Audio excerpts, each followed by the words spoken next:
Hello everyone! How are we all today? I like this song, this is a good one. We'll go ahead and start getting booted up here.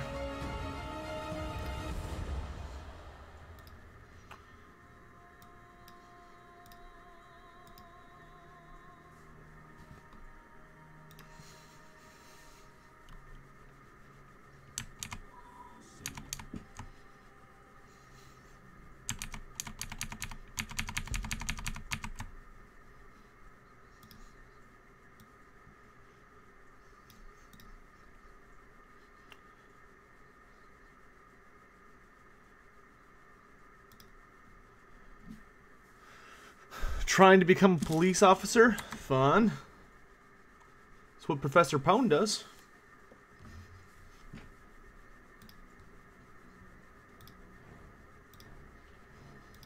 We are so close to being done with this campaign. Alright, so let's go ahead and invite Scion. And then let me go move them. They haven't kicked you out of the academy yet. That's a good sign.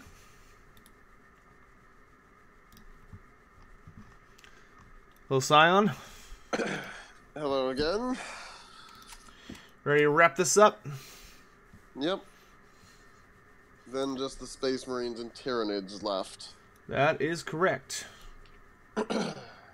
Alright, well, without further ado, chat, let's go ahead and hop into it. Hope everyone's having a great day. I know for those of you who are American, your weekend is still going because most people have Martin Luther King Jr. Day off tomorrow.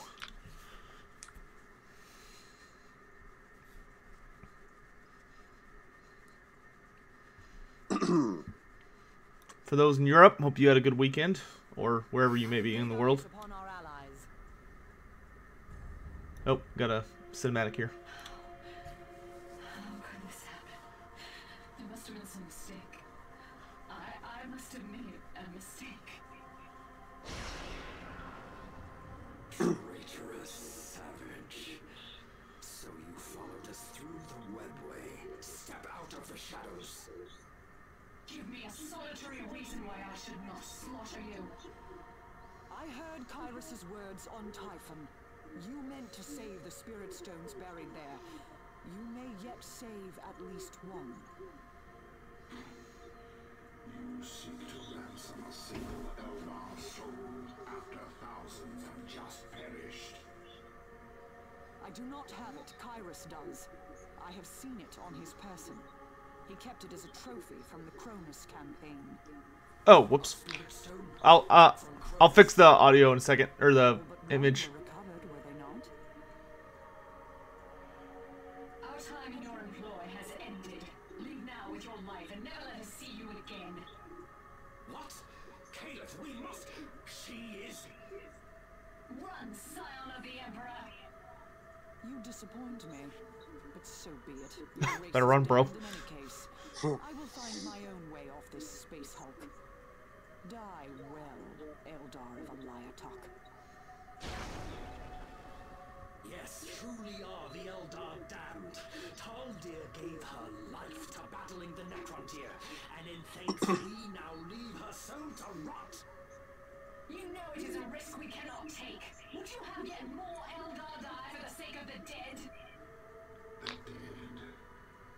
The damned. Enough, Warlock! Your prophecies have proven noble folly! On the contrary, they only now finally make sense. Taldir had been entrusted with the locations of Necron tomb worlds in proximity of Craftworld Way. The dead will bear death, the damned shall be damned. Every soul of a Craftworld lost, slain without a word. The dead were not the fallen Eldar. They are the Necrontyr. To bear death is to bring it, not to suffer it. The damned are the living Eldar of Ulthwé, slain not by wordless cannons, but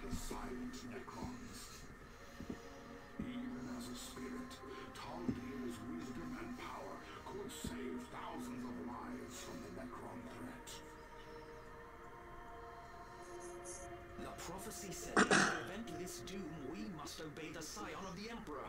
That has only brought us ruin. Yet had we not done so, we would never have learned of your sister who can save us all. Your reasoning is sound. Very well. I will lead us against Kairos' forces for the living of Craftworld Ulthway. And I will follow you for Taldir.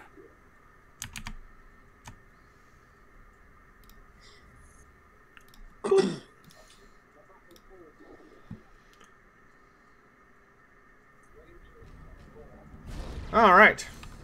I feel like the Eldar are so far the only campaign we've played that actually have a storyline.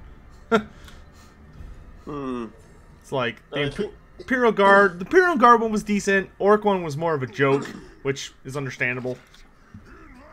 Chaos was not that great of a storyline.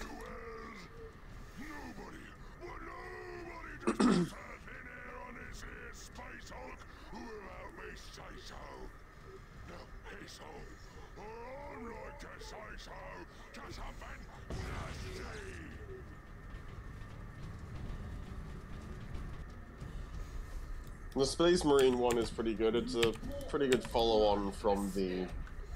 a pretty good follow-on from Chaos Rising. I would hope so, seeing as they're kind of the main characters. Yeah, but it does sort of...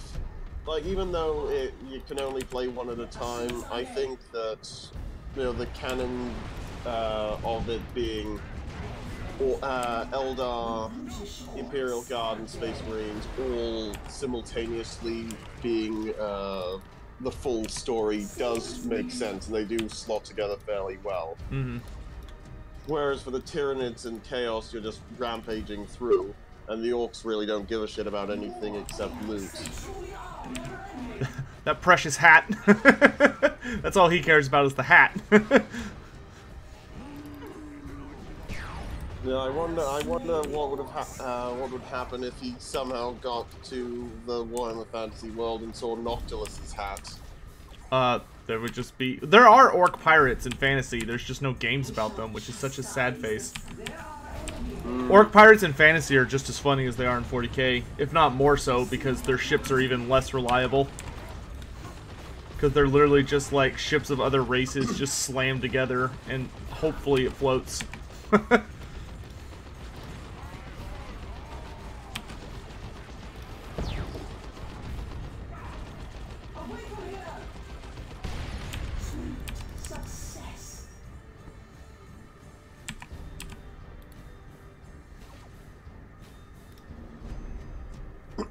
So, chat, I thought as a little thanks for those of you who are joining us today, I would reveal I won't reveal who wins, but I thought something y'all might like is revealing who is going to be fighting this upcoming week, of who would win, and that way y'all can actually make your predictions nice and early.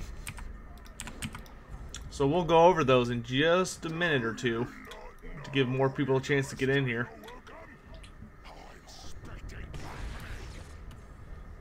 These savages are drawing power from our webway port. We must destroy their contraption.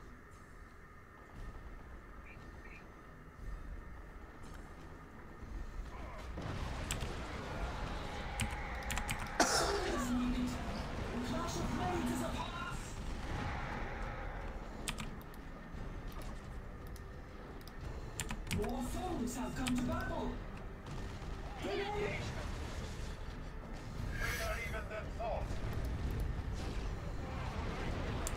Yes, I have to.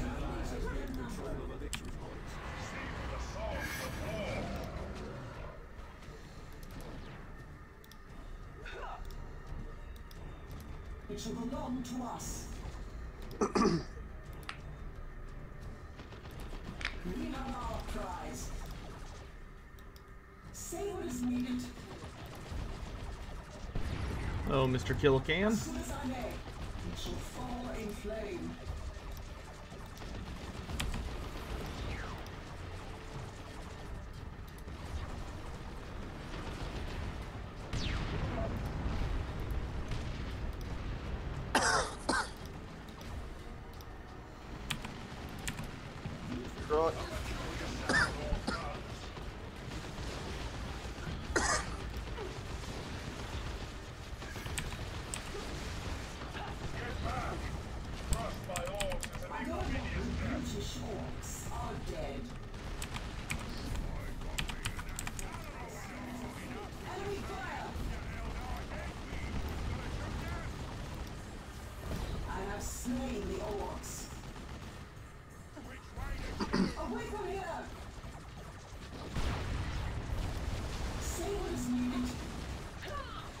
So other than like the amber mechanic, what major reworks do you think the Wood Elves should get in like a future update? The big thing that I think the Wood Elves really need is a seasons mechanic.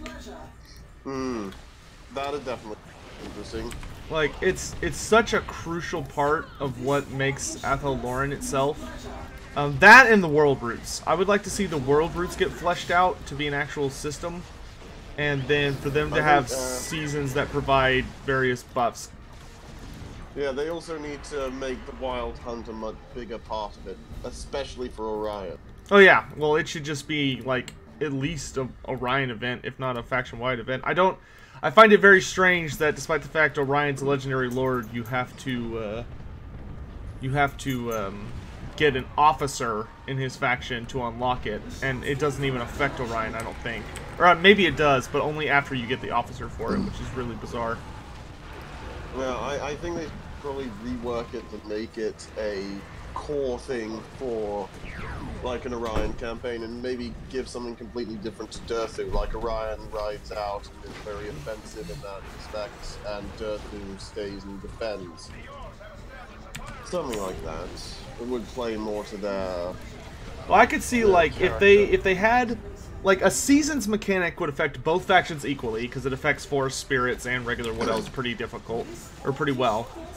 But then I could see like if they did a world roots mechanic, I feel like that would affect Durthu more and Orion less, whereas the Wild Hunt would affect Orion more and Durthu less.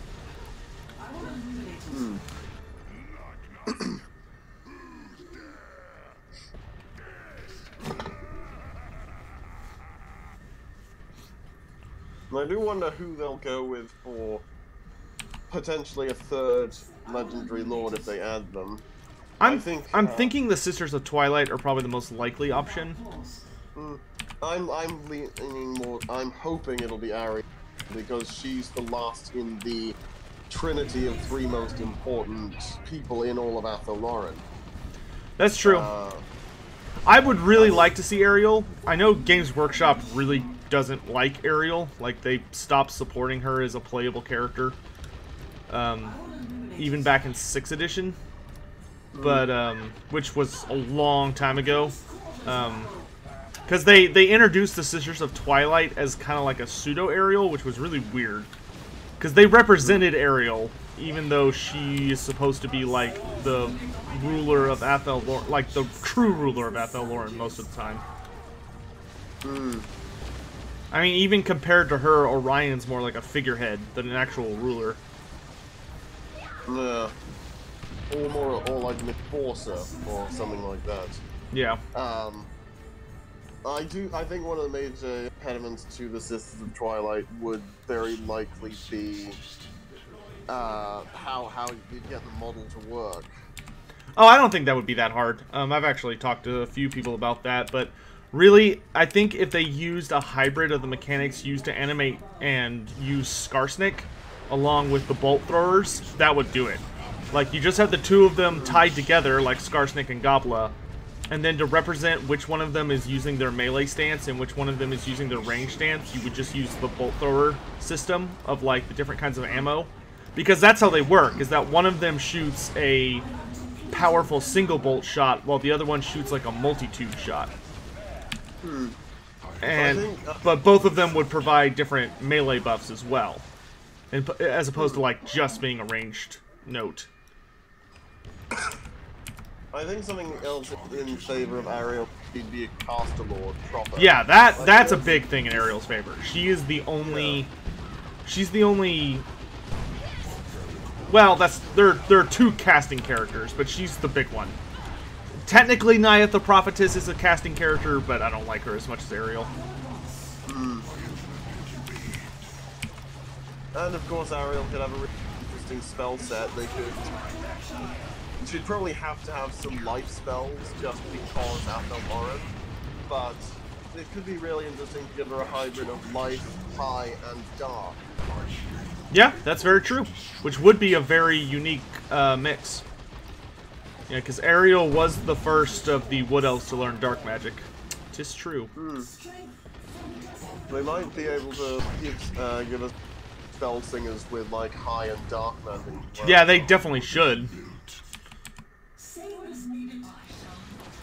Most of the elves need way more lores available. Hey, Phoenix Kelly, how you doing? I feel a storm of attack. Bretonia probably doesn't need any upgrades at this point. Like, they're kind of in an okay position. I'd clean up their campaign just a little bit, and some of their units could use buffs, but for the most part, they're in a pretty good place. Yeah. I do wish they get, like, a third errantry war option. Yeah. Where they can actually go over to fight the Tomb Kings, because the Tomb Kings are pretty much the... like, Bretonia and the Tomb Kings are the closest thing we either have to a proper adversary. Well, they bump uglies a lot, thanks to the Crusades. Bretonia has... I mean, Bretonia, I would actually like a couple more errantry wars, personally. Like, the fact that there's no errantry war against the Beastmen is kind of dumb, seeing as the Beastmen are one of the primary antagonists of Bretonia. Because the big enemies of Bretonia are Beastmen and Greenskins. And then, of course, vampires. But that's, like, pretty much exclusively Musalin as opposed to, like, a full-on... And occasionally Camelot. Yeah, but vampires tend to invade Bretonia as opposed to Bretonia going after the vampires. But...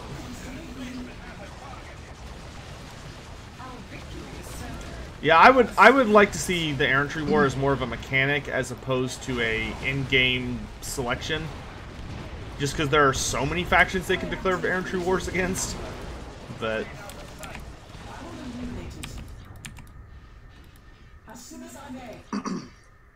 alright, now to fight, without a doubt, the most annoying boss in the entire game.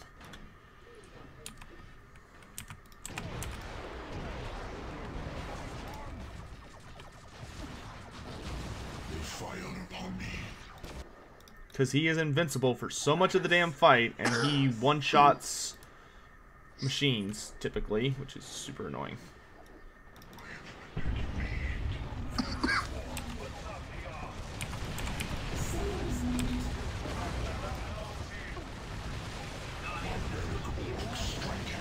We do need to time up in melee as quickly as possible so he stops firing rockets.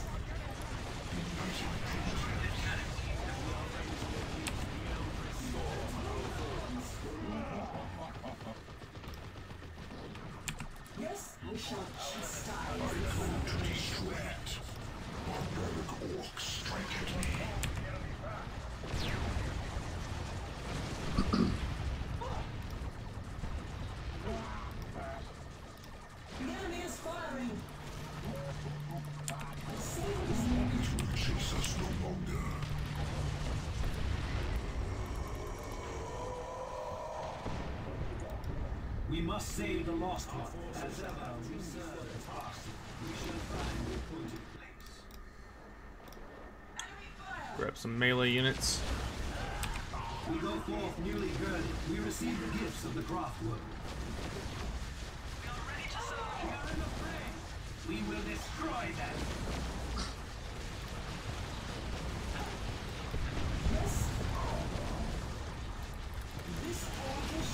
So if we are getting more units in the Blizzard scaling pack, which is, it seems to be what's going to happen, according to what's been said so far, which would you most want to see? Well, no, there'll definitely be new units. I mean, it's full Lord pack, so.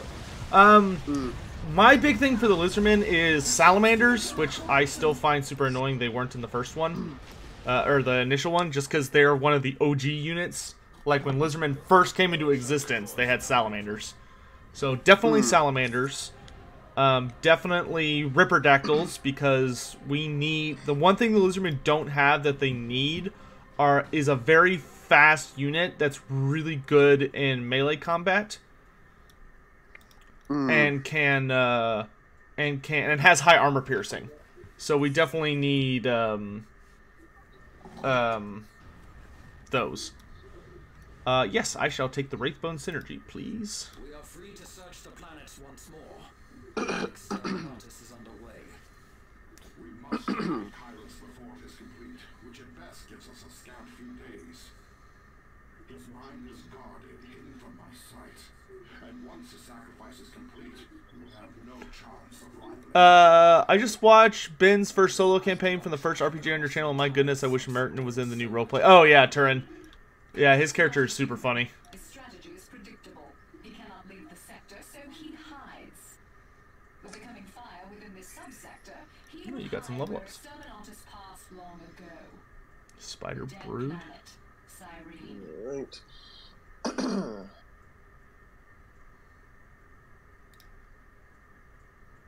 100% suppression resistance. Who should I give this one to? Or the Shimmer throws no other protects all units inside from ranged damage. I'll probably give that one to Ronan. And I'm gonna give Confusion to her. Oh, got a sword. Polearm. Kind of prefer her with the shooting weapon typically, but I'll take it. What is the Spider's Brood ability? I'll let you teleport. Okay, I don't really need that. Vehicles, damage resistance. Yeah, let's take that. Now I'm wondering what the new Lord for the Skaven will be. I'm hoping it's going to be the Vermin Lords, but that might be a bit much. Ah, I would fucking love Vermin Lords. I have a suspicion it's probably going to be something Scryer or Molder themed. If they were going to give us a new Lord or hero. It could be the Chieftain if they just wanted to give us a new hero. Like, because it might be like with the High Elves where we didn't get a new Lord. We just got new heroes. So I could see it being the...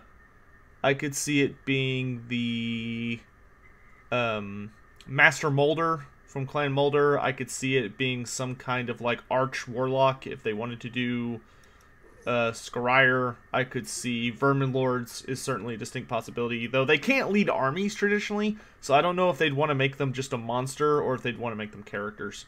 Because they took up a Lord choice, but they weren't allowed to lead armies, so it was kind of a toss-up. Alright, let's go do the Tyranid mission.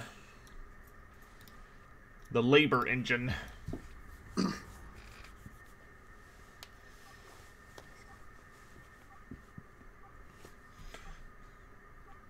If, provided we get the three lords I expect, who are Ikit Claw, 10-1, and Gorok, what unique, like, campaign mechanics do you think would make each of their campaigns the most interesting? That would be fitting for them. Real quick, to answer some questions in chat, Guardsman, I'm starting a new Bretonnia campaign for Total War Warhammer. What lord should I play?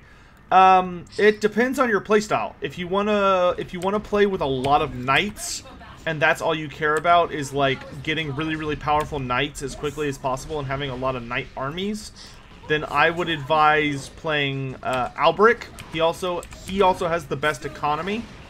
If you prefer more of having large armies, especially of peasants, and you want to start off with magic right off the bat that's really, really powerful and have a lot of untainted, which is really good for dealing with like chaos and stuff, then the Fey Enchantress is really good. And if you want to have more of a good alliance with the Empire and kind of like forge up the alliance of men while also having access to a really, really, really powerful lord, then I would go with Lewin. But Lewin is I would say Lewin is the hardest campaign, because you have to capture Marienburg very quickly, if you want that campaign to be like, if you want to do well. If you play the Fey Enchantress, my only warning to you would be very wary of Kazrak, because he will attack you within a couple turns. So just be aware of that. One thing that is kind of annoying about that is if you defeat Kazrak, you get like the fear as a trait, But the Fey Enchantress already has that, so it's kind of a waste. Yeah, I mean, you can always try and pick up a secondary lord to kill him if you don't want to waste your spot there, but it's not a huge deal.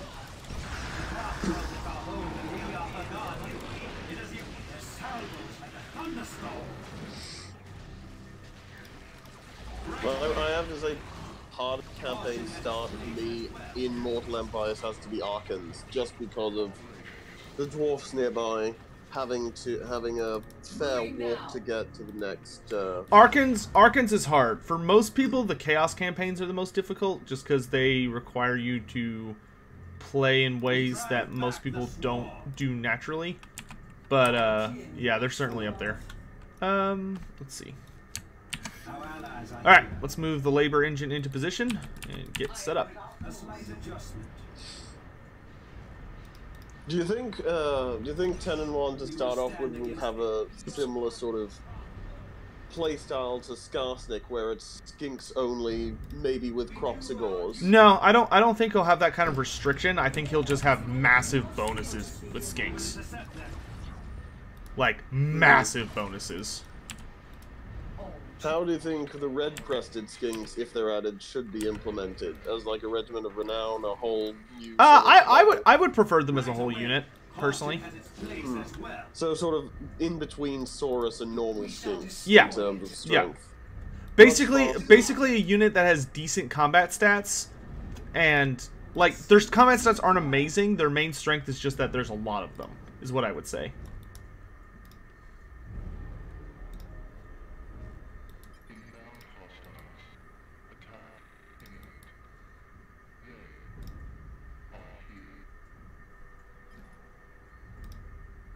I'm going to set up some more shields. Wisdom is the winner of wars. This shall be a display of my might. No doubt there are more. This is a hostile area.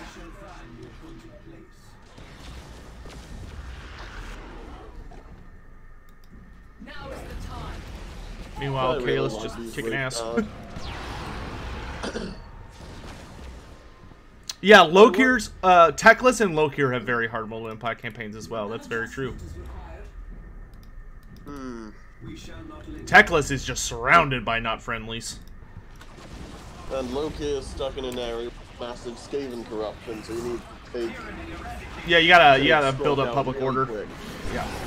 Though when I play Lokir, I like to kill Skrulk pretty fast, because I don't think Skrulk makes a very good ally. Like, you only need them to help you deal with the Tomb Kings and the Lizardmen, if they're around, but once they're dealt with, I usually kill Skrulk. You have a command. I am on the move. What about the Ancient of the Gods? Oh, yeah. Definitely. I think for sure we're getting the Ancient of the Gods, because it's a super easy thing to do. It's literally just a Stegodon with another variant. I can't wait for the Ancient of the Gods, though. It's one of my favorite tabletop models. It was so overpowered in the first edition it was introduced in. It was kind of hilarious. How do you think Ikit Claw would play, both in campaign and in battle? I think the main thing for Ikit Claw will be that he... I think the main thing for Ikit will be that he's just gonna be like... Of all the Skaven Lords we've seen so far, he's going to be the first one that's very heavily armored. He's also the first he's also the first tank hybrid melee magic caster we're going to see. Well, the cool thing about him is support as well, given he's supercharged Warlock Engineer. Yeah, well, he has a three-pronged thing that makes him super scary. He specializes in... He specializes in shooting because he has a warp fire thrower, though I imagine they'll make it an ability instead of just a straightforward weapon. He's also a very powerful caster in the lore of Ruin, so he'll be the lore of Ruin character, whereas Skrulk, of course, is the lore of Plague caster. I don't think he'll be as character assassin heavy. I think he'll specialize more in slaying units, which will be a really nice specialization for the Skaven, especially like high tier units. Because he's probably going to have the ability to shoot a Warp Lightning bounce spell. He's probably going to have the ability to He's probably going to have the ability to shoot that warp fire thrower as an ability. He'll, you know, be Lord of Ruin. Just all sorts of nasty stuff. I think he's just going to be a super fun character, though. Plus, a lot of people like his design. He has a very, very cool design. It's kind of the closest thing to Skaven. I love how many shields are around the labor engine. It's fucking wild.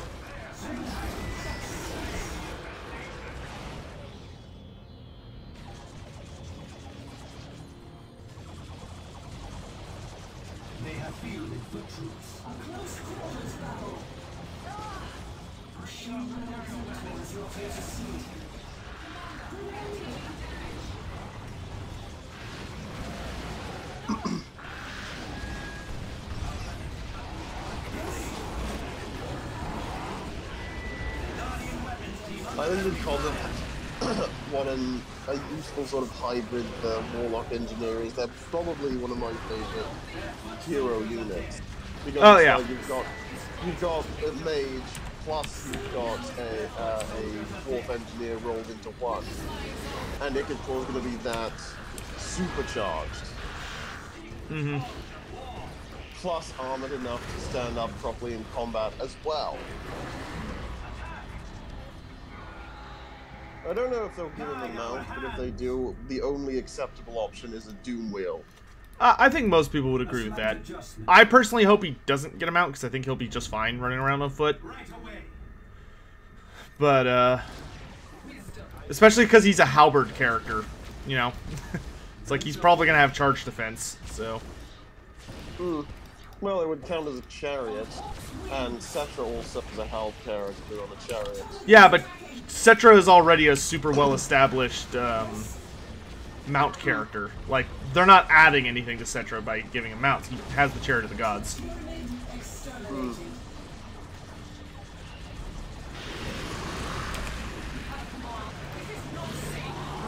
Hey, World Jumper. You haven't missed too much. This is the first map we're working on today. Or, no, this is the second map.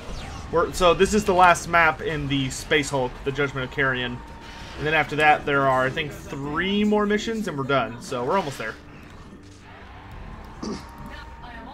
I do think, like, if they were going to get tier a mount, it shouldn't have been a dragon, because that kind of takes a bit away from Malekith, I think. Yeah, I'm not a fan of Lokir's dragon. I wish they had done some... like, I would have been okay with, a horse or a chariot. Or even a, like, if they wanted real bonus points, it would have been cool to see him on, like, some kind of fish monster, like a Charybdis or something. But, like, I think a Cold One chariot would have been fine. I thought the dragon was super overkill. Yeah. But can't really change that now, sadly. Nope. Well, they could, but... Well, people would get upset if they did.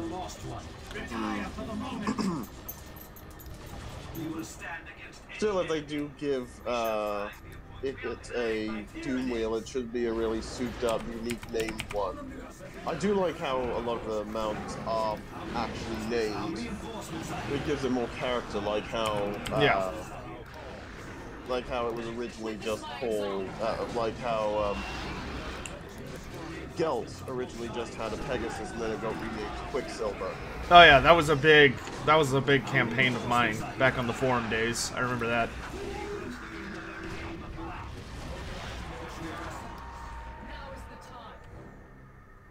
What if there was a Stormfiend mount, like End Times Thanquol? I feel like that should be unique to Thanquol, though. There was only one of those things. Dread Nautilus, which was just that Bone Ripper. It wasn't even created by the Skaven, it was literally created by a Vermin Lord because it was so OP. It would be really cool if we, probably in Game 3, at this rate, DLC which adds a bunch of book characters. Like, we get Gotrek and Felix as a... I don't know, maybe for the Empire, probably. Yeah, maybe like Gotrek and Felix as a... Gotrek and Felix would probably be a dwarf character as opposed to an Empire character, but yeah. They have more stories and plus they're like criminals in the Empire as opposed to heroes in the Dwarf Empire, which I always found kind of funny. Yeah, so like pair them together similar to Skarsnik and Gobbler. Oh yeah. Have them be for the dwarfs. Give Malice Dark Blades to the Dark Elves. Give Thanquol to the Skaven. probably can think of a few others as well.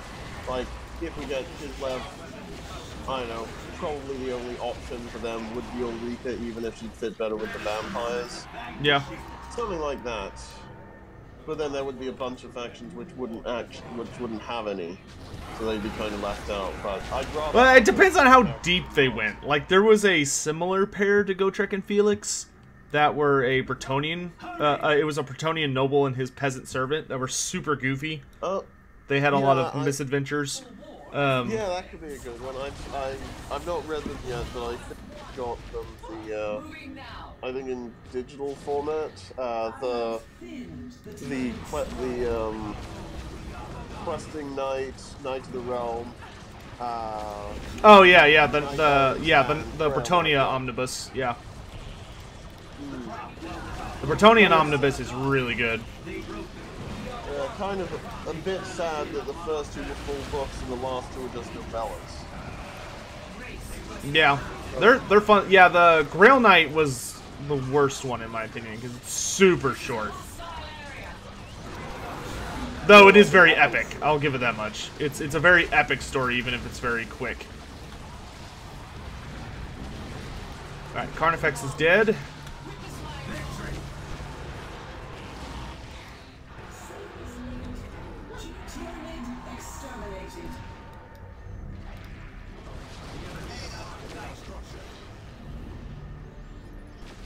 Awesome. Easy peasy. We are in the fray. We do our duty.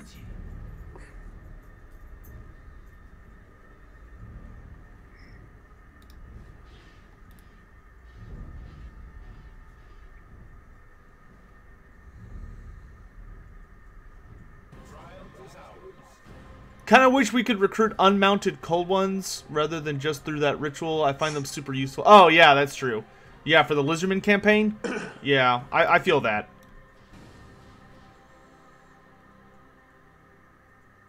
Oh, cool. We got a super staff for Veldarin or Elinway. Awesome.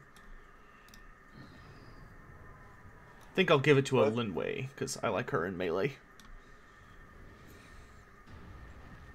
All right, we got an upgrade for our fire prisms. Nice. Ooh, permanent camouflage for Veldarin. That sounds sexy. Wait, maybe I'll give that to the hollow armor. Yeah, I think I'll give that to... Wait, hollow enhanced armor. You can get a long rifle for Ronin from the final gift of the ancients. Oh, yeah, all right. I think to Veldarin since he won't be able to hide without it. Yeah, or you give Veldarin a Witchblade, one of the two. Yeah, I'll give him the hollow armor. That I'll give him the Witchblade as well. There we go. Chaos Eater. Woo. The same name as War's Blade from Darksiders 1. That looks really pretty.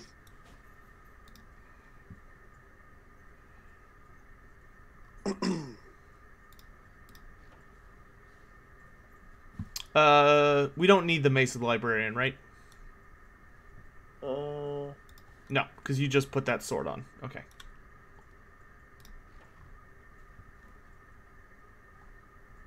All right, we're level 10. Let's go get our. Let's go get the avatar. Oh shit! Now he's got no armor. I accidentally took it off Ronan, and now he's got no armor. Oh well. Smooth.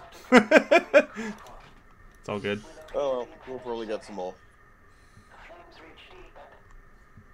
On to Typhon to do the last mission now.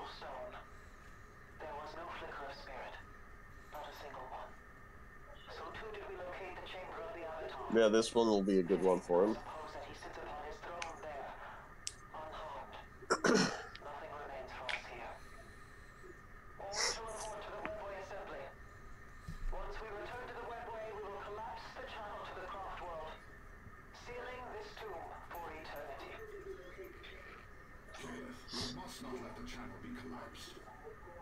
If the Avatar chamber is truly still intact, our mission on Typhon may yet hold value.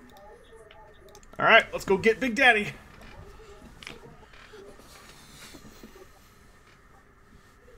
Chloe, you okay? You just snoozing? I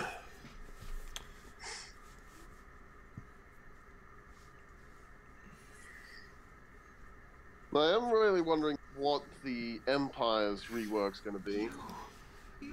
We'll have to see. It's going to take a while to get. I think they'll probably last.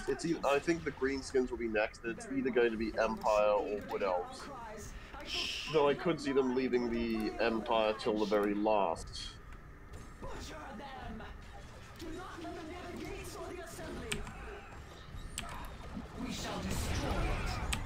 Chloe, what? You're okay.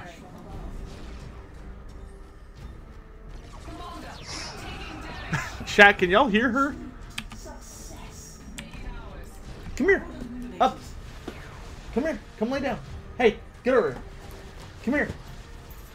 Come here. Come here. Come here where I can reach you. There you go. Good girl.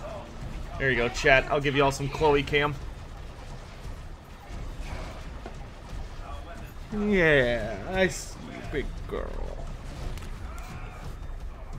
She's in a mood. You've had a walk today. You got to go for a car ride. You've eaten dinner. What more could you possibly want, puppers? Mom and Dad will be home soon. Do you have any pets, Scion? Yes, 2 cats. One of them is sitting on top of the computer box right now. Enjoying the heat.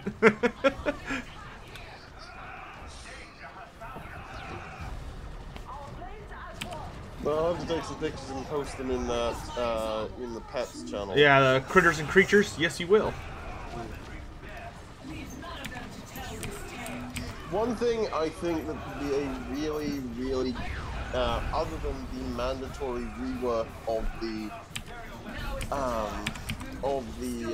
office system, which is the most lackluster out of the now 3 we have. Yep.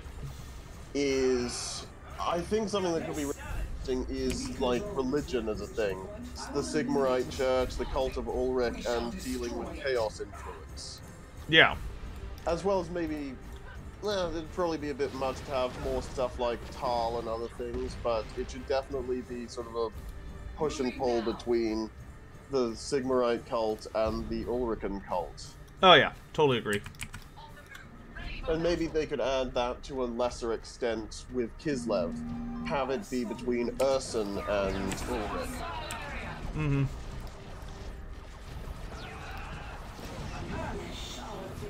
Oh, I got her a melee, ranged weapon. Okay.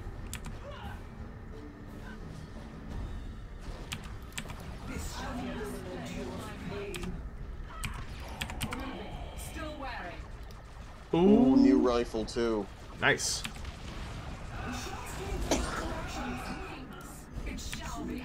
Oh shoot, only 7 minutes. Now we're doing good.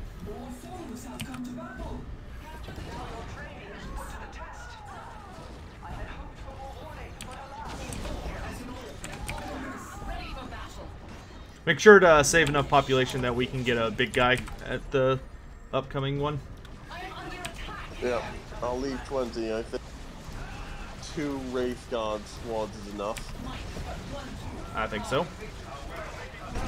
Probably best to rely on heavy firepower this time rather than the speed of the warp spiders.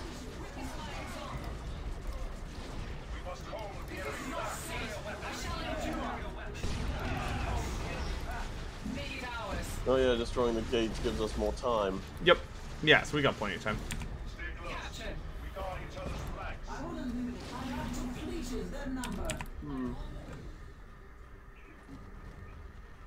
I'll be interested to see if we get the Storm Fiends potentially, if we've got like a very much Skariah focused thing. I really hope so. I love, like, Storm Fiends are one of the few things from the end times that I really want. Yeah. Like they've taken at least one good thing, that being the much better looking design of Ark the Black. Like I wouldn't mind the Storm Fiends. I wouldn't mind the Morghast, which were the super unit that the undead got. The Morghast were super cool. They were like elite flying super soldiers. I think they'd save those for in the gas faction if we got one, because I don't think they quite fit with vampires or tomb kings. They're more of a vampire thing, but I'd be fine for them waiting for Nagash. But I wouldn't mind the god-specific factions getting some of the upgrade units they've gotten. A lot of them got super chariots. Khorne got a bunch of different really powerful warriors. Nurgle got the Magath Riders and the Putrid Blight Kings. I think the Magath Ride is good, being a pretty good super heavy cavalry. Well, they were exclusively like a character mount, but they would be fun. If you want to recruit any more units for the final push, feel free. Yep.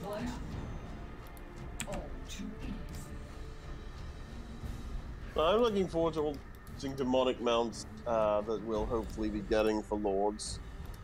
What I'm hoping most for is like the Juggernauts will be cool, but I think the Blight drones will be really fun. Oh yeah, Blight drones are super fun. I'm looking forward to like the Palanquins of Nurgle and the Steeds of Slaanesh and the Seeker Chariots and the Discs of Tzeentch. Like there are so many cool things. If you want to take out that Wraith Lord, or the Fire Prism, that would be good too. Years back, I tried to make a I don't know if I've still got it around somewhere. I tried to make a custom Lord of the Flies from Flight of the Eisenstein-esque Nurgle Demon Prince using a Blight drone and some Tyranid pieces. I'll try that again sometime.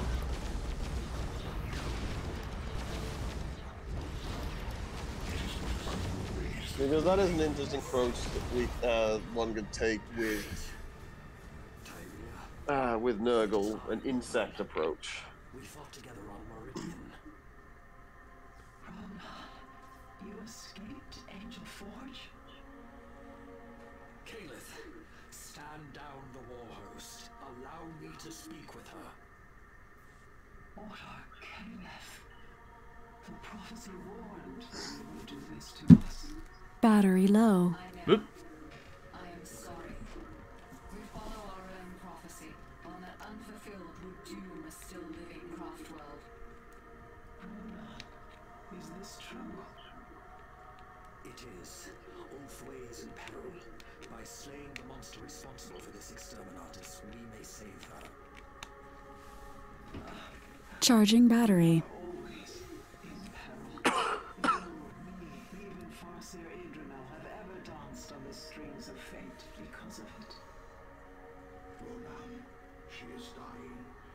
She cannot aid us in protecting Ulthwé. No. The Banshee does not protect. The Banshee slays. I have finished fighting for prophecy. Now I fight for vengeance. I have not much life left. Bear me quickly to the Avatar Chamber. We understand, young king. The young king has been sacrificed to awaken the Avatar of Cain. We will honor this sacrifice. Tyria, you shall have your vengeance. Woohoo!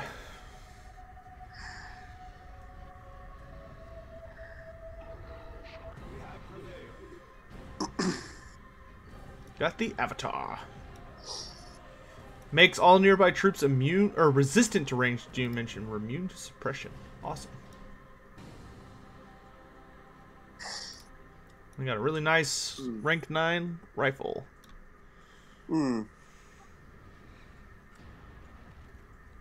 Alright, new armor. Oh, I thought that was gonna be new armor. One of the items.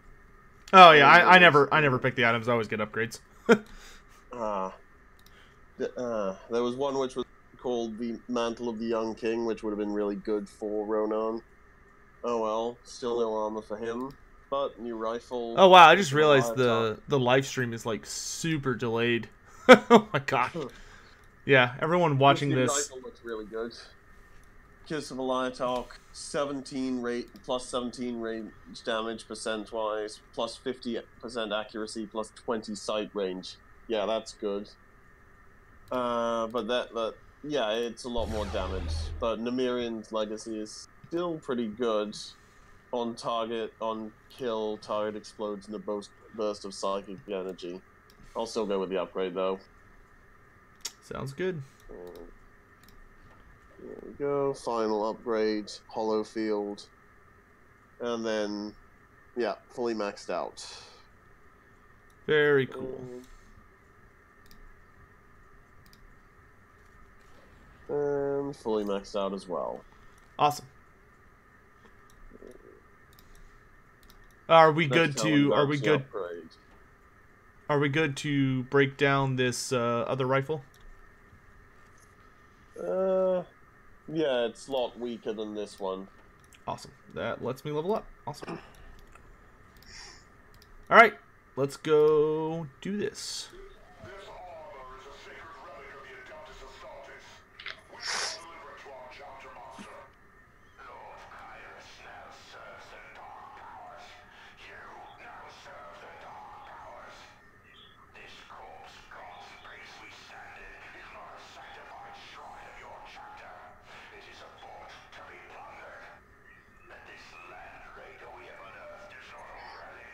It is a spoil of war to be defiled and bent to our will. My lords, come in.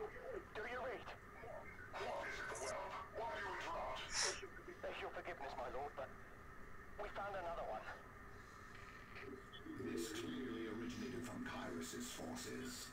A surprise attack could be to our advantage. All right, let's go mess up some land raiders.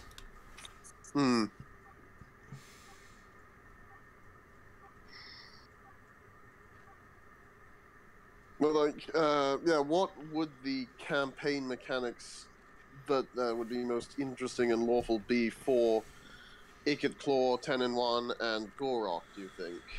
I think for 10-in-1 first, his mechanics should pretty much revolve around just mass sacrifice to build up like the power of Sotek. Because that's like 10-in-1's MO, is that he's a super heavy ambush character that specializes in just butchering non-lizardman races to summon out the power of Sotek. So I imagine it would be a very heavy base campaign around, like, maybe I could even see him having like a meter that you have to fill up by sacrificing enough troops, and maybe he gets unique bonuses for sacrificing defeated enemies compared to like what you get right now. Because I think right now it's like, what, you get like a small leadership bonus and some EXP when you sacrifice enemies. So kind of similar to Hella thing, but a lot less detrimental. Well, yeah, so instead of like building up a meter to stay powerful, it would be more like a meter that starts at 0 and you have to build it up over time.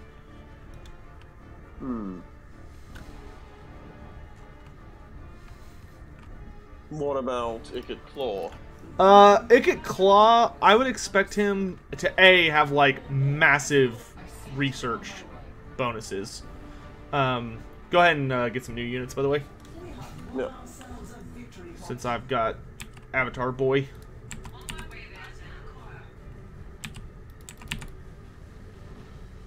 But yeah, I would expect him to like super buff all his artillery. B and stuff like Jezzails and rattling guns. Yeah, all the Clan Scryer stuff.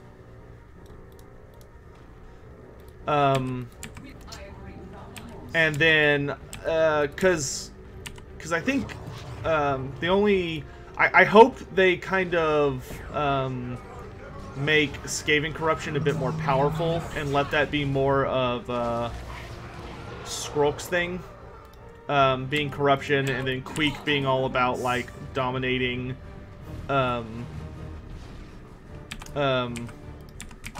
heavily armored like fortresses and like dwarves and stuff, and being the king of underground warfare. I expect Ikit Claw to be really good at sieges. I expect him to be really good at like, you know, getting out really powerful technology really fast, so he'll probably have the highest tech rake.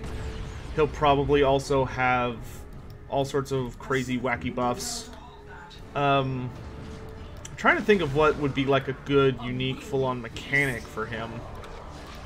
The only thing I could think of is that maybe he should have the ability to craft items, or like do ritual or like techs that would allow him to create items, kind of like, you know how the high elves can get a dilemma that allow you to create an item, something like that.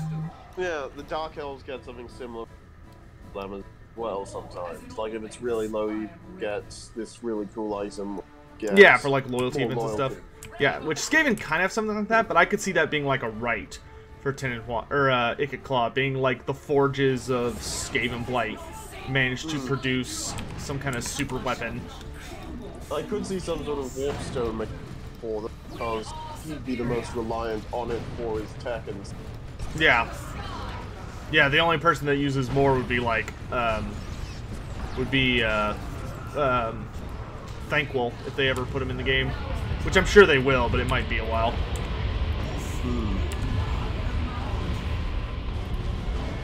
And what about Gorok? Gorok, I just expect him to be the king of tankiness. Like, a dude who's literally just all about being super resistant to damage and everything that entails. Including damage done, like, being the master of anti-siege warfare, being a really solid duelist who's just tanky. And if he's an Itza, then maybe I could see him kind of being a guy that's big about anti-corruption. But for Gorok, Gorok is just the implacable one. Like, he's the guy that just doesn't budge come hell or high water, you know? I think two good traits to give him would be probably like perfect figure. And, yeah. And even if it's just unique to him, literally cannot be knocked back by anything. Like even a full-on charge by Kolek cannot budge him. Would be pretty cool for him to have. Oh yeah, I could definitely see that.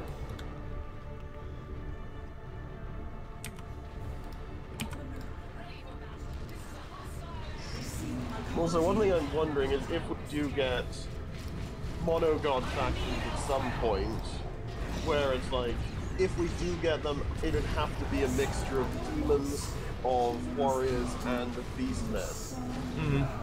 You know, the old Hordes of Chaos thing before they got split. If they did that, they'd probably have to move Sigvald out of the standard Warriors of Chaos and into that one. And into Slanesh, yeah. Yeah, but that would raise the question: what other undivided lord could go to the generic Warriors of Chaos? I mean, there's a couple who are around. I wouldn't say there's any super famous ones. No, especially since Throg and Wulfric are already in Norska. Yeah. Because like Wulfric is the Marauder special character, Archaon is the chosen special character, that sort of thing. I don't know, I guess they could go with someone who was the generic Warrior of Chaos special character. If there is one.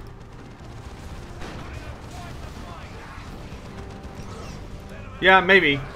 If they wanted to do like an undivided mix, but like I would imagine there would be. I don't really see there being like an I don't really see the point of like an undivided mixed army. Like I see the point of an undivided demons army and an undivided warriors army, but a mix between the two is kind of weird because demons wouldn't provide anything at that point, you know. Like there's not a lot of undivided demons. Like for warriors, you get Kolek, you get Archaon, and I really think that's good. I don't really know if you need more undivided lords. For demons, you just have like Be'lakor, but I think people would be though if Sigvald was moved and now you only have 2 for Warriors Undivided. Yeah, I don't think people would mind too much. Well, they could go with something really outlandish like Galrach. Yeah, that's true. Galrach could make an okay Undivided Lord. But because he's another big monster, there's kind of an overlap with Kolek in that regard. Yeah, but I mean, at least he's also a caster and a flyer. You know, there are some pretty big differences between the two. He's not like a super anti-large specialist like Kolek is.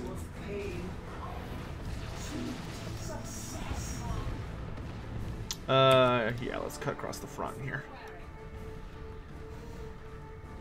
I do also really new design they gave not only to Kolek himself, but to the Dragon Ogres as a whole in Total War Warhammer.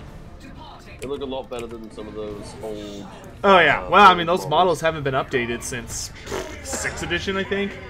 They're old. I would not mind though. I wish they would give us the other variants, because there's supposed to be multiple types of Dragon Ogres. There's supposed to be great weapons, halberds, and dual weapons, and we only have the great weapon variant.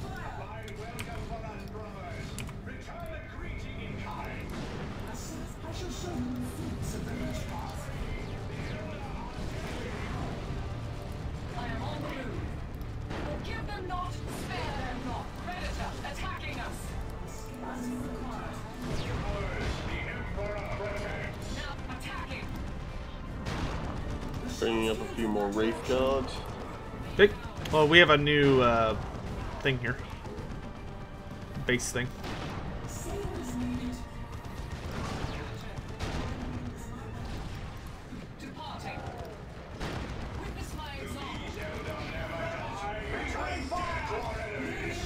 I'm also thinking about how like the campaigns could be different for Chaos Dwarfs and Ogres. I think for the Chaos Dwarfs, like you could make a pretty heavy focus on Hashut and generic Hashut loyal and generic sort of units for Astrogoth, like a big focus on the Kadai Fireborn and Kadai Destroyers. Yeah, well, and Centaurs and so on. Yeah, for Astrogoth, Astrogoth is much more of like traditional Chaos Dwarves, because you have to remember that the whole thing with what's his face, yeah, he'd basically be evil Thorgrip, essentially. Yeah, the thing with the Tarmakon Lord, whose name is slipping me at the moment. Drazoath the Ashen. Yeah, his whole thing is that he's kind of that lord of like the place where people go who screwed up, you know, because that's his whole thing is that he's the place of those who have been exiled. Yeah, so I think like Astrogoth would be generic sort of standard Chaos Dwarfs units, Hashut type units like the Bull Centaurs, and like the Kadai Fireborn and Destroyers and other things like that. I think Drazoath's thing will be a lot more focused on Infernal Guard and siege weaponry. So like probably bonuses with a lot of the artillery, bonuses with bonuses with artillery, bonuses with Infernal Guard, that sort of thing. Yeah. And probably like, if we get them as independent monsters, he'd probably specialize in the Great Taurus, whereas Astrogoth would get more Lamassu. Yeah.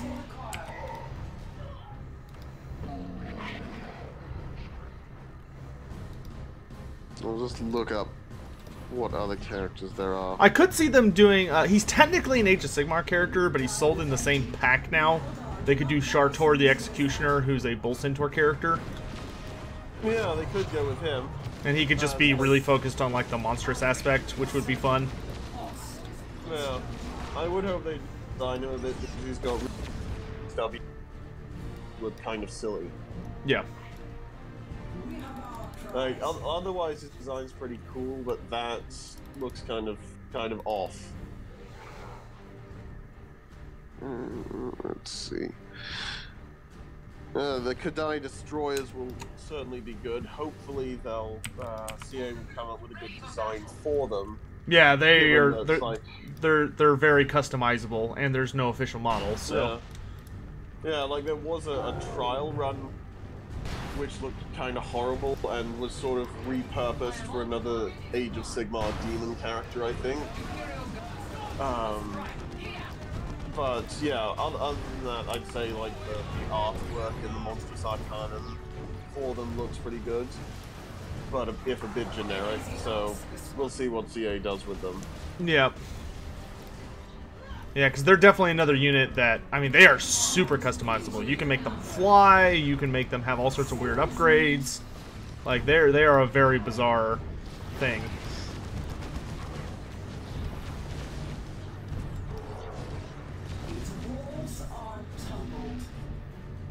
Alright, so for additional characters, yeah, they should definitely have the Hell Cannon. Won't zero knockback means he gets destroyed by large entities really fast? Not in Gorok's case, I don't think, because he's probably going to have colossal melee defense. I also would like, if he was the first character in the game, to have a gold tier shield, because if there's anyone who should, it's Gorok. Apparently there's 4... on tabletop we have 4 different options. The Hobgoblin Khan, which will be the good stabby assassin. The Bull Centaur Torok, which will be the big, combat hero. Demon Smiths, which will be hero-level versions of the Sorcerer Prophet, the standard caster.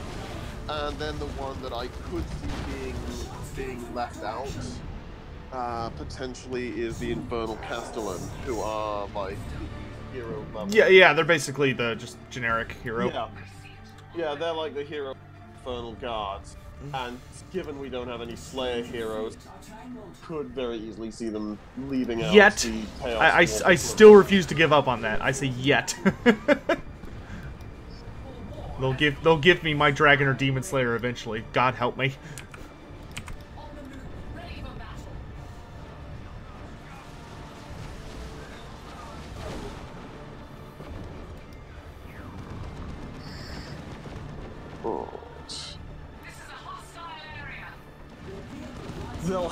CA will have to do a rework of Siege Warfare for Warhammer 3. Otherwise, a lot of people are going to be really pissed. Because, like, this is their last opportunity to do so. You can't make such a massive rework in a patch. It has to be something that's done for the launch of game. Right, and it is the weakest aspect of the game, yeah. Like, I hope they go back to, like, Rome 1 or Medieval 2 or Shogun 2 style sieges. Hey Sotek, wasn't there a Norskin who would have become the Everchosen? Oh, yeah, that's, you're thinking of, starts with an M.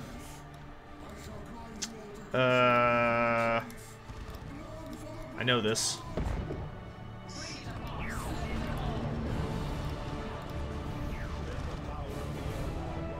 Starts with an M. Morcar. Yeah, you're thinking of Morcar. Morcar the, no, not Morcar, damn it. That's the first Everchosen.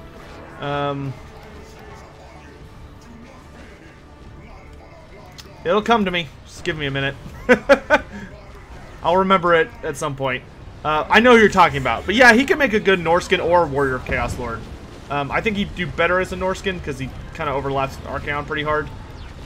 But, yeah. He would definitely work for Norska if they wanted a third character. Personally, for me, if they were going to give us a new Norskin character, I want a Fimir Matriarch. Because Fimir societies are run by matriarchs, and they are very big and very powerful wizards. And for a new Lord choice, I wish they would give us the Fimir Nobles, who are super badass looking. If you haven't looked up their model online, you should. It's really good. Man, we got a bunch of good items. Damn. And everybody's level 10. Oh, yeah. Alright, chat, we're on to the final mission. Now we get to go punch Kairos in the face. Oh, here's what I mentioned before, who could be a very good third lord for the Chaos Dwarf. Rykarth the Unbreakable. I'm just reading this off the wiki. the Chaos Dwarf Lords of Zarnagrand. He is known for his toughness and courage, which set him apart from other Chaos Dwarfs. In a race of stout-hearted and disciplined warriors, Rykarth is viewed as a paragon of Chaos Dwarf toughness, resolve, and cunning. He has faced many powerful foes and triumphed every time. Rykarth himself was present in the forges of Zarnagrand when Archaon signed a deal for the creation and crewing of the demonic Hell Cannons. Some say that Rykarth even met eyes with the Lord of the End Times without looking away, only moments after which Archaon agreed to pay the hefty commission demanded by the Chaos Dwarfs. During the Nemesis war for the Nemesis Crown, he led an army in the vicinity. Oh, he was a Nemesis character. Borders. Yeah, I think he could be a pretty good one to go with. Let's see. We got somebody in chat. Someone in chat who's saying Zayton the Black, who I've never heard of. Yeah, I'll look him up. He was one of the two that one of the characters that Indie Pride mentioned. Chaos Dwarf video. Yeah, Zayton the Black is sort of like a standard warrior lord. Well, they could use one of those. Yeah. He's basically like the second in command to, like, the number 2 Sorcerer Prophet after Astrogoth. Yeah, okay. serves Goroth the Cruel. Skip. Wait. Skip. Oh, I can't. And I think Goroth the Cruel himself might be... Like, he'd be a far less interesting version and sort of a much less interesting inferior version of Astrogoth. Ah, that's probably not super desirable then. Yeah, so like we could probably have Zatan as playing a similar role to how Tyrion does for Finubar. Yeah, it could be funny. It could be funny to get a Hobgoblin character. That would be kind of hilarious. Yeah, but Hobgoblin Khan himself is completely independent, so he wouldn't be able to work, so... Well, I mean, if you have Archon the Black with Tomb Kings, I could see a Hobgoblin Khan with the Chaos Dwarves. Maybe, but Archon was always in the Tomb Kings book to begin with. That's true, but there also isn't a Chaos Dwarf book, so... Yeah, well, there isn't really old 4th edition, which I've actually... Oh yeah, but that might be used for vague inspiration, but they're gonna use the Tarmacon book, and then Games Workshop's probably writers to help come up with the modern Chaos Dwarf stuff. I mean, that's the most exciting thing about their update, is that we're probably gonna see a whole side of their army that's never been seen before. I really, really do, though, that we get a merging of the different styles, because I like the Hellfire Industrialist, sort of Isengard on steroids approach of the Legion of Asgore, but I also really, really love the Mesopotamian sort of feel, the Assyrian, Babylonian sort of flavor to the old Chaos Dwarfs. Yeah, I definitely think they'll pick one or the other. More than likely, I think they'll go with the Legion of the Legion, just because they're the most recent, but we'll see.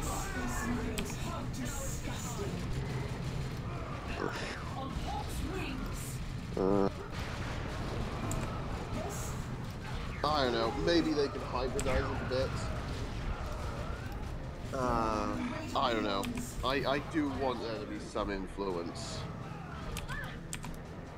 Who knows, they might strike a happy medium. Yeah.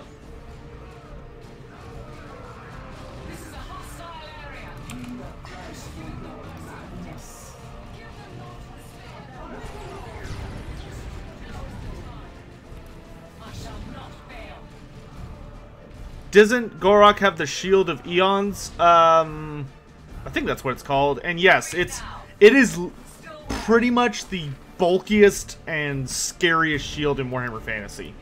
It is a stupidly powerful shield. It's kind of hilarious. Do you think that both the shield and it, or will it be just the shield, do you think? Shield and what? Like his special mace as well. Oh yeah, no, he'll definitely have both. The Shield of Eons and the Mace of Ulamok, yeah, they'll probably do both. I imagine only the shield will be like the quest item, and they might do a red blade style thing. Or Oh, yeah, they could certainly do that. Just have one of them as a quest item. Yeah, the shield should definitely be the quest item, though. It's his most notable characteristic. Even though his mace is absolutely OP as crap. Leo. If you ever Gorok into the Versus series again, one I'd be really interested to see would be Gorok versus Grimgor. Oh, yeah. The unstoppable force versus the immovable object. Yeah, that might be one that people want to see after Gorok's debut.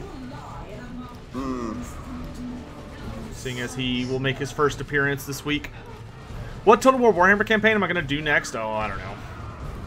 Something. Still gotta schedule time to finish that Mazda Mundi campaign, I think.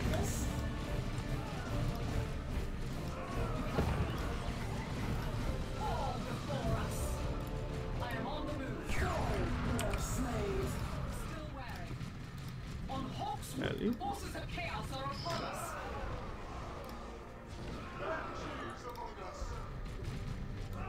Now is the time. I think one thing that excites me most about the Chaos Force, other than the fact that they are like my favorite race in Warhammer Fantasy, is the fact that they're going to be the first sort of minor race in a way. Like, they've always been one of the big 16, but they've been the most neglected and have the least stuff about them. So they'll probably CA will probably be able to do far more with them, even than they did with Norsko or the Vampire Coast, because they are a headlining race for Game 3.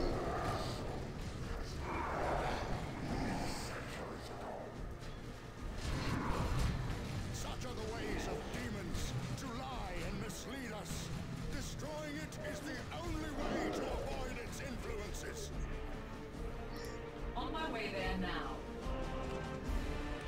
Forces of chaos are upon us. So many robots.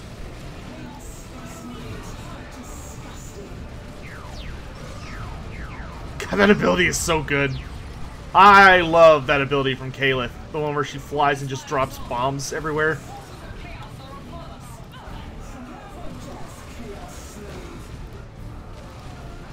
Boop.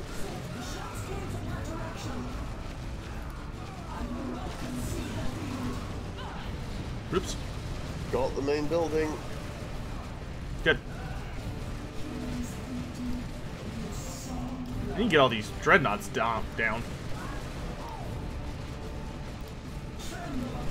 I do wonder why, like, the generic Chaos forces in this game are the Alpha Legion, when, like, the main adversary are the Black Legion.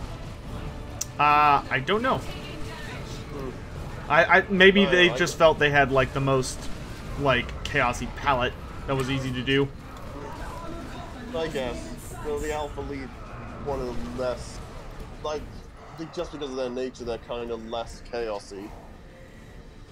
They're more similar to, like, to the Night Lords and Iron Warriors in that they're more renegades who just use chaos for their own benefit. Yeah. Oh yeah, Zachary, if we don't get Sertha Ek as a free LC character, I'm gonna be upset. That is a must at some point. Alright, don't spend any more resources because I want to get the Avatar of Cain. Next. Yeah, I think Sertha Ek being upgraded to, like, if he actually got some lore written on him by a Black Library writer, yeah, I think we've got enough to get him. Yeah, we just need to get a population building, which there's one right down there. I wonder if I can fly down there. One sec. Oh wait, no, I can't. We have to trigger the next cutscene. So we'll get him after we grab that. I think, like, he's the only, like, original character Creative Assembly could make that people would actually really want. Someone in chat says there was a Hobgoblin character in the old Chaos Dwarf army list. Don't ask me, that was before my time. I was but a wee tyke. I'm looking forward to when you'll be able to get around to doing a video on potential like implementation of the Southern Realms, because there are some really interesting characters from there. That'll probably be coming up. That'll probably come out almost very quickly after the Skaven Lizardman Lord pack, because I think that's when it'll be most relevant. Hmm. Like, Araby definitely has potential as well. Because I think it's, well, I kind of include Araby. Like, they'll probably be a part of that video. Hmm. I might split it into parts based on the different countries. But in my mind, if CA was going to do the Southern Realms, it would probably be all of the human nations in that ballpark. So like Araby, Tilia, Estalia, you know, all those guys. Maybe. But like the Dogs of War and sort of Southern Realms rolled into the same thing were separate from like the War Master list for Oh, that's true. But like in tabletop, when the Dogs of War were playable, they had you had Arabian characters that you could take as part of the Dogs of War list. Hmm. Maybe they used one or two of those as like characters in a potential Araby DLC. One of them would have to be the Golden Magus. Yeah, he is certainly popular. Probably they could give him as a unique thing the same sort of flagship mechanic that the Vampire Coast do. Yeah. Had Grimgor ever fought the Lizardmen? No, Zachary. Grimgor never fought them. He was too many continents away. And he never, Grimgor never went that far south.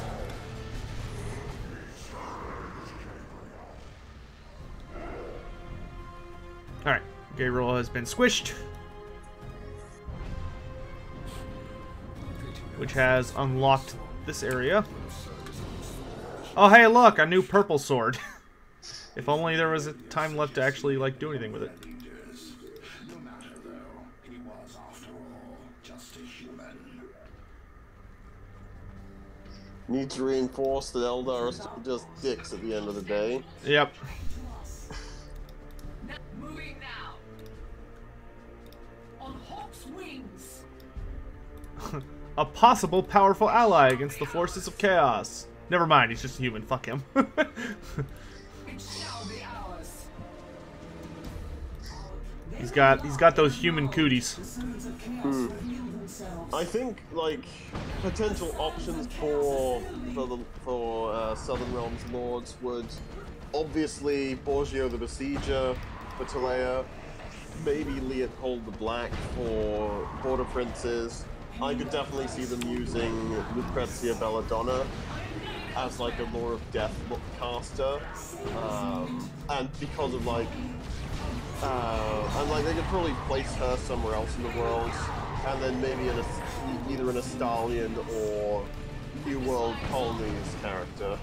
Mm-hmm. All right. I am actually quite excited for Borgio, because he just seems like such an awesome character, because he's literally got a mace made from a cannonball that failed to kill him. If that isn't like the ultimate fuck you to someone who tried to kill him, I don't know what is. Yeah. And wouldn't it just be like, I don't know if that's fleshed out enough in him, in his story, but if he'd gotten like a full story of his own, it would have been perfect if he used that very same cannonball mace to kill the person who fired at get him. revenge. Yeah. Or Alright, maybe, like, feel free to buy any units you would like if you want, like, some more heavy I'll hitters. just grab some more requisition.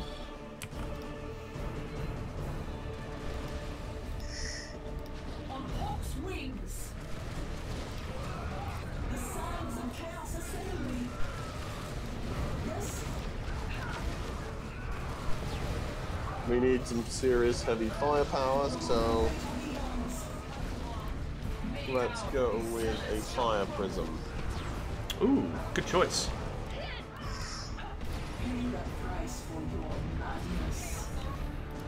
Make it ours. And of course, more Wraith Guard. I think the next thing I'll pick up is a Wraith Lord, especially since we unlocked his final upgrade.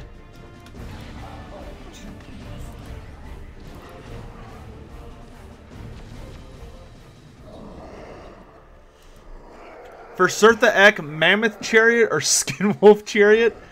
I don't think either. I think I would probably just give him an Ice Wolf Chariot, because he'd be the only character that could ride an Ice Wolf Chariot. Which I think would be fitting, without being too overstated. Yeah, I think they probably need to move one character though, because, like, even just with Wolfric and Throg, Norska gets fluttered. Well, I would, if I were gonna put Surtha Ek in, I would probably put him on with the Hung, so the Norskins that are north of Nagaroth. Yeah, so he can finally be born in the side of the Dark Elves. Yeah. Yeah, so they could bother the other nations of the world, yeah.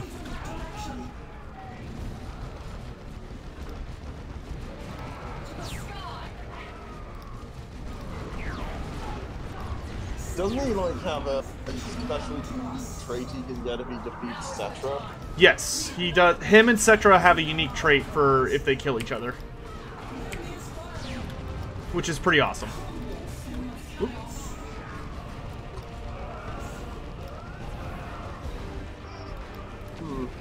Well, if they do, like, a pre-order incentive DLC, similar to Norska and similar to, like, the Yellow Turbans for Three Kingdoms, what do you think they'd go with? Like, if we assume that Kislev isn't going to be it, because there'll be a starting race for Game 3, I could probably see Araby being it, because they're basically on both maps. Yeah. Kislev would be Mortal Empires only. Ooh, And they'd help flesh out the area. Mm-hmm. Given that Araby, despite its War Master list, is fairly limited, I could see them being equivalent. It wouldn't be hard to upgrade. I'm curious if they're gonna continue doing racial pre-order bonus, just because those have, I don't know, Norska was kind of a disaster. So I don't know if they're gonna do that again. I mean, I'd be okay with a free Lord for just like the currently active game. I don't know. We'll have to see. But maybe they could add each faction. Maybe not to the Vampire Coast, since they had to literally invent one to be able to have enough. And Aranessa was part of the Vampire Coast on sort of a technicality. They had to write a justification for her.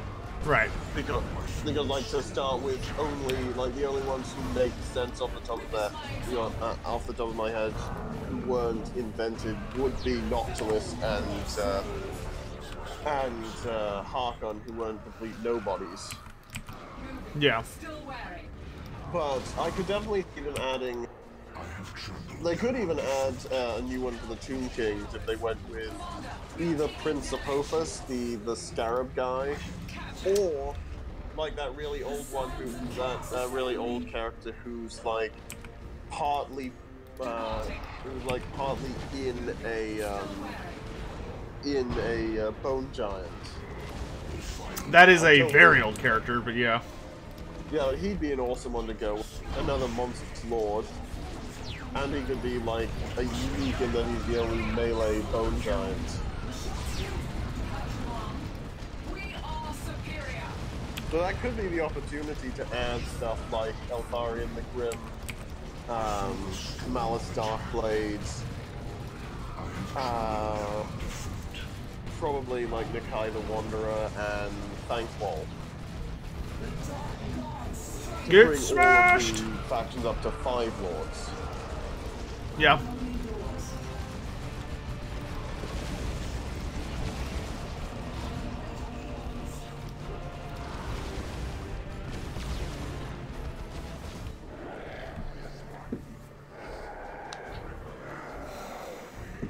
Christian, that's a fair point. That's a fair point.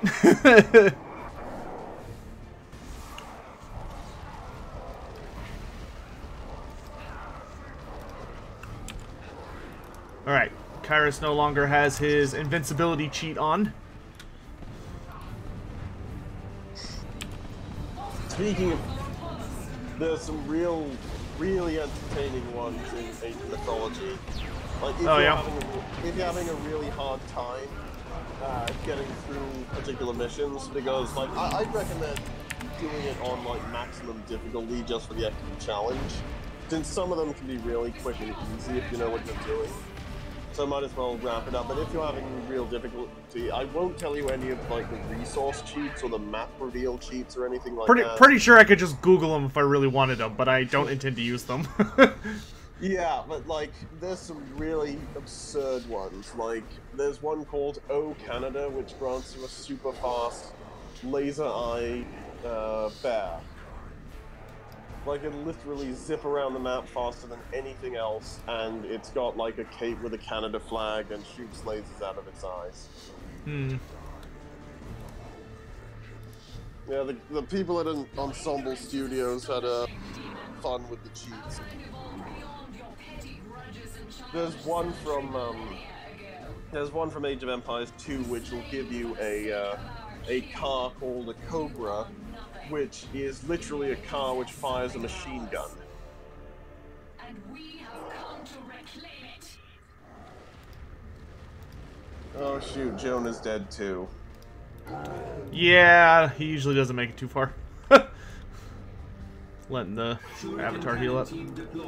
Bring out the cannons!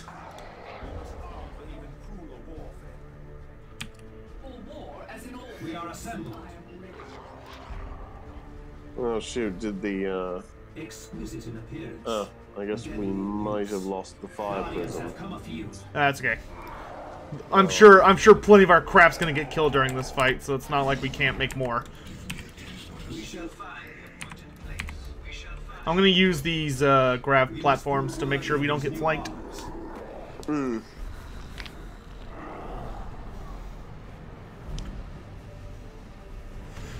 Alright. Oh, sounds like something blew up.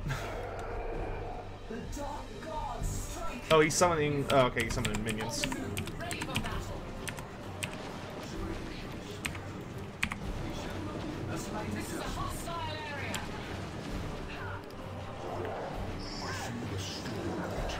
Alright, let's kick his ass!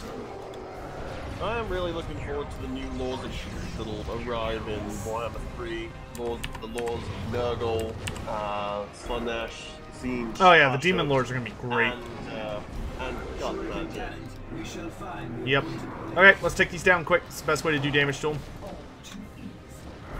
How do you think Gut Magic will be implemented? It's mostly a buff and debuff lore. That's how it specializes. Generally, it just provides massive buffs to the ogres, while also healing their casters as they like eat stuff.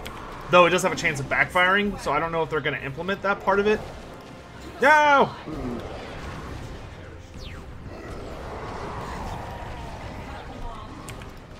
What about Lore of Hashut? Lore of Hashut is debuffs and damage. It's like uber debuffs, though. So sort of like halfway between fire and metal. Yeah, or fire. And it has one of the most powerful. It has the most powerful super spell in tabletop. It had the most powerful super spell in the game because what it would do is it would make you flammable. So it would turn your entire army into tree spirits without any of the buffs.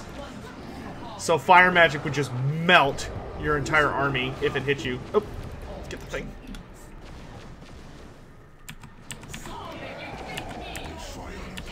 Yep, bringing up a fire prism. Okay. And a grav platform. Right.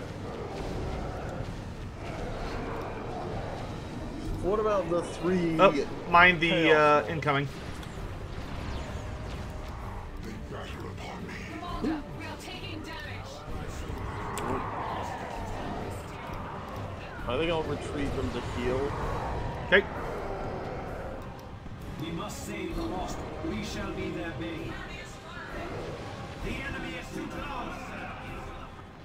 Now, I imagine the lore of Nurgle will be pretty similar to the lore of Plague or the Skaven. It's more similar to the lore of Death than it is the lore of Plague. Because they're all based off of lore. Tzeentch is based off the lore of Fire, Nurgle is based off the lore of Death, and Slaanesh is based off the lore of Shadow.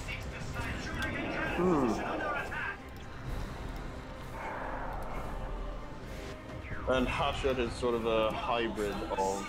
Yeah, it's a hybrid. It's kind of it's a much more traditional lore. The Chaos lores are more like messed up interpretations of the traditional lores.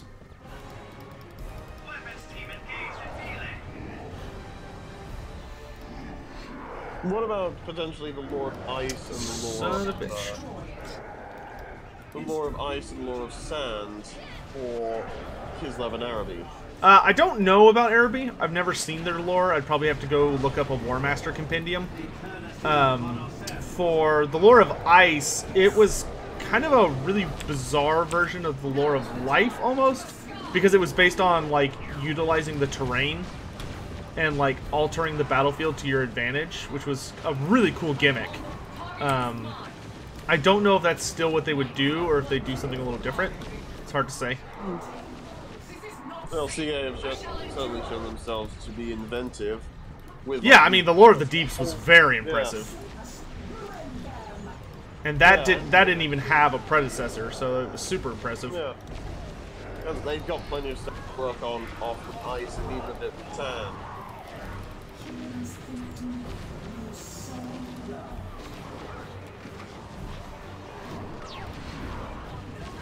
Incoming meteor strike.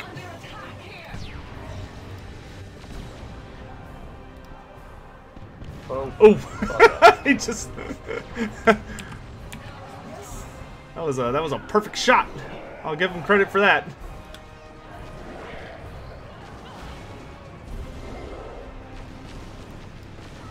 They also took out Ronan. I'll get him up. 4 fire prisms.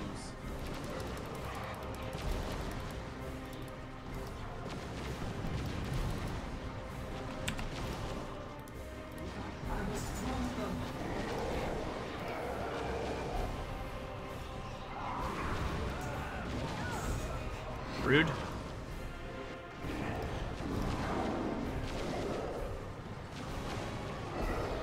This is a hostile area.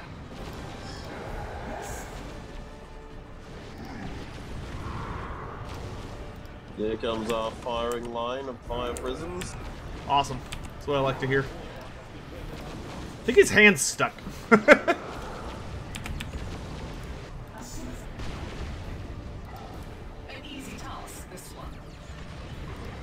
So I'm gonna fly on top of our guys so I buff them. Boop!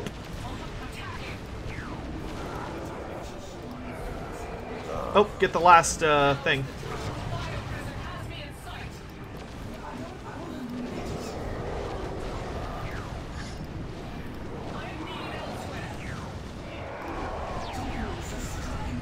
Nice.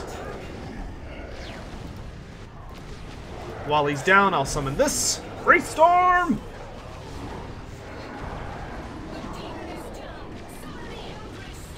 But I just did.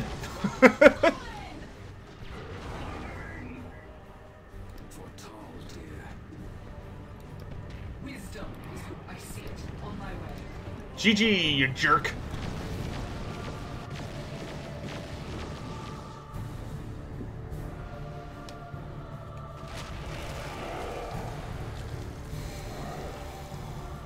It's only the 4th time he's had his head blown off.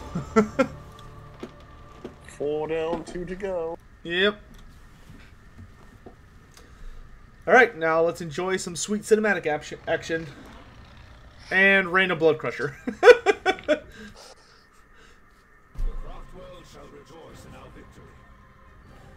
Alright, let's enjoy. I do wish there was some New Game Plus option where you could start with all the really cool weaponry. Yeah, it would be nice. Here we go.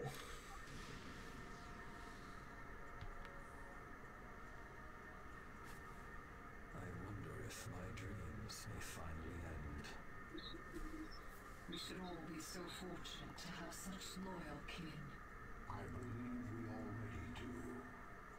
You have served the craft worlds honorably, outcast. What shall you do now? I shall bring my sister home. Very brief. Yeah, certainly quick. Ironic considering long-winded dialogue for the rest of the game. Yep. All right, Sion. Well, thanks for joining me. I appreciate your assistance in blitzing through that campaign, and I hope you're looking forward to the Age of Mythology playthrough. Oh, when do you think you're starting on the Space Marine campaign? Probably tomorrow. Alright. And then taking a lot to enjoy Tyranids when we finally get to them. Oh yeah, I'll probably do Space Marines tomorrow, and then Tyranids. I mean, Space Marines will probably take 2 or 3 days at most. Then we'll do Tyranids at the end of this week or this weekend, and wrap them up, and that'll be it. So thanks for joining. I think I might. I'm gonna wait on here for a little bit and talk for while I'm waiting for the stream to catch up with the end, just because I think if I turn it off, it's gonna like turn off the actual live stream, even though the actual live stream is really far behind. But yeah, I will be safe than sorry. I will be in touch. All right, see you, man. Good talking. Bye.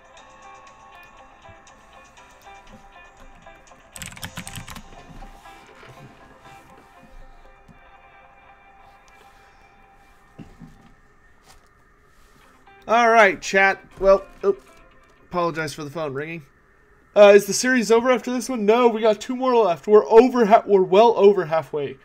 And the 2 left, I think, are 2 of the easier ones, because I actually enjoy Space Marines a bit, and Tyranids I love. I'm looking forward to doing Tyranids on the highest difficulty. But yeah, so I'm just gonna kind of sit here for a minute and wait for the live stream to catch up, because I'm pretty sure it's still showing my fight with Kairos. 1 second. Are y'all just now seeing the Kairos fight? But like I said, I was going to tell you guys who was going to be showing up and who would win. So I am happy to go ahead and announce those, and I would love to hear y'all's predictions.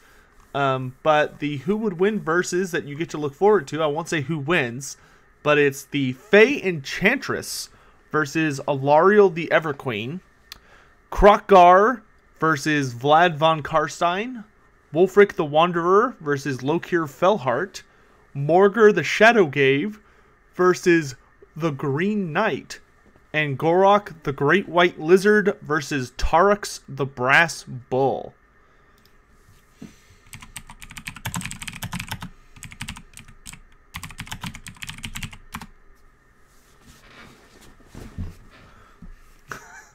So, oh my gosh, yeah, I'm watching a recording of my live stream, and it's like just now at the halfway point. So, I'm just going to entertain you guys with a little bit of a dialogue while I'm waiting for it to wrap up. Looks like Kairos' health bar is almost down. But I hope you all had a great day. Like I said, Space Marines will hopefully start tomorrow, and we'll be able to blaze through all of that. But in any event, Tyranids, Space Marines I'll probably do like I did this one. I'll do it on the normal or second highest difficulty. And then we'll have the Tyranids after that. Because it looks like, yeah, we're almost there. These are the ones we streamed, and these are the ones that I played on my own, because I was like super addicted to this campaign. Oh, there's a very hard difficulty. Okay, we might do Space Marines.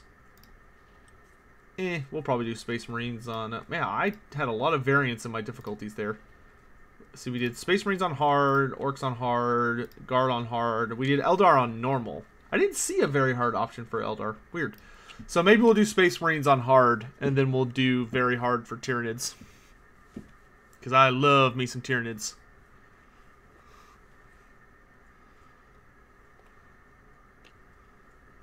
Okay, it's showing Kairos' death now. So I'll wait till he dies, and I'll wait till the cinematic finishes, and then I will turn off the stream. So thank you all for watching. Don't worry, I'm not abandoning you. I'll be chilling here with you until it's, of course, all wrapped up. But I am going to exit out so that it's just me in the black screen.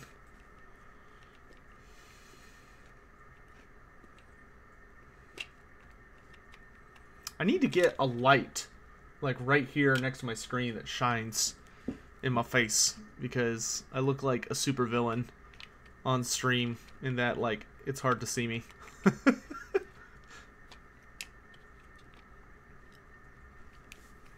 Here, I actually typed this in chat.